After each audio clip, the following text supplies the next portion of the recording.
Salut tout le monde. On va en parler sur tous les matchs dans les compétitions européennes, que ça soit la Ligue des Champions pour le PSG et l'Europa League pour l'AS Roma. On va commencer par la Ligue des Champions. Le PSG a gagné face à la Real Sociedad 2-1. Un doublé de Kylian Mbappé pour le PSG. Un but de Mikel Merino pour la Real Sociedad.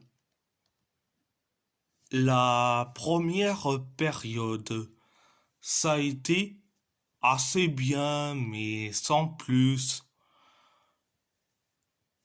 Heureusement que Kylian Mbappé a inscrit le premier but de la première période, mais après le but de Mbappé, on a commencé à être un peu moyen. Donc, c'est la première période, mais la deuxième, la deuxième période, ça a été à la fois bien et à la fois moyen. Heureusement que Kylian Mbappé a mis donc un doublé, donc le deuxième but de la deuxième période. On a été bien jusqu'à la 80e minute et depuis la 80e minute, on a été moyen, voire nullissime. On n'était pas loin du temps additionnel. Avant le temps additionnel,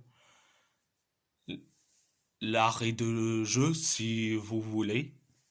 Avant l'arrêt de jeu, Mikel Merino a sauvé l'honneur de la Real Sociedad. Bon résultat. Fin du match.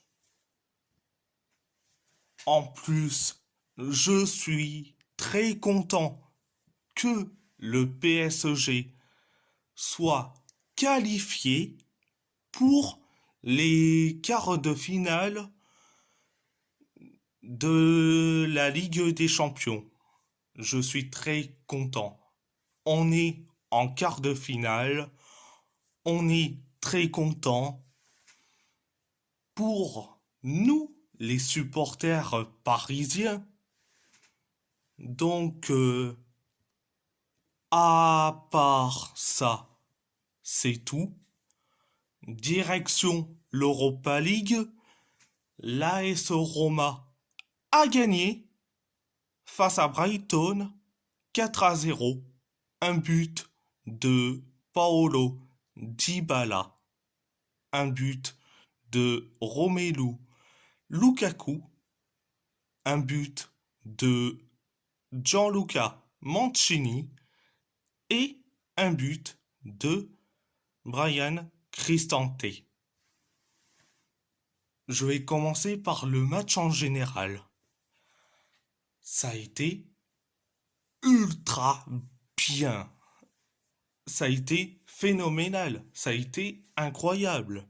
Du début jusqu'à la fin du match. La première période. On a été ultra bien. On a été ultra bien. Brighton a commencé à presser. La Roma commençait aussi, certes, à presser.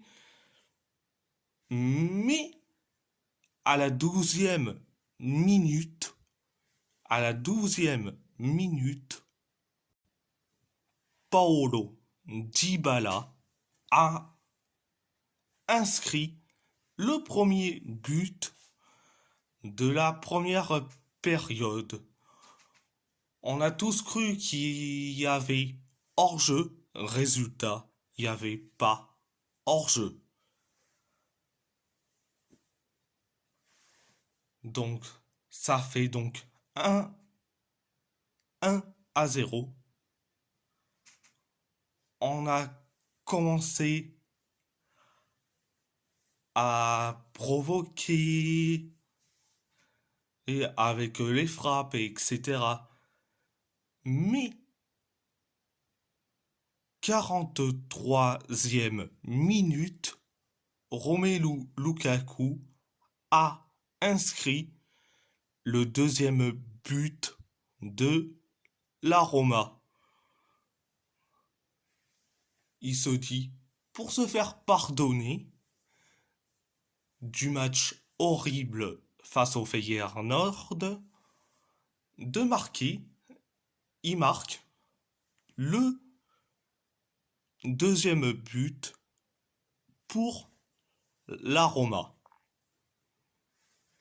Ça fait donc 2-0. Donc c'était ça la première période. La deuxième période, tu as eu certes du moyen, un tout petit peu, et tu as eu que du ultra bien. On a été certes moyen jusqu'à que Gianluca Mancini a inscrit le troisième but de l'AS Roma. Il a inscrit donc le troisième but.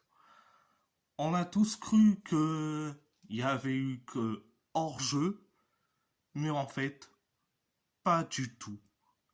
Pas du tout. Ça fait donc 3-0 pour la Roma. Quelques minutes plus tard, Brian Cristante a inscrit le but de la tête. Ça fait donc 4-0 pour l'AS Roma. Après, bon, je suis désolé, c'est la batterie qui a certes lâché, mais je suis pas là pour parler de ma batterie. On va parler sur la deuxième période du match. Après le but de Cristante, on a commencé à être meilleur, que ça soit du côté de l'AS Roma, mais de Brighton. Brighton a coulé. Donc, fin du match. L'AS Roma a pris l'option à gagner 4-0 face à Brighton.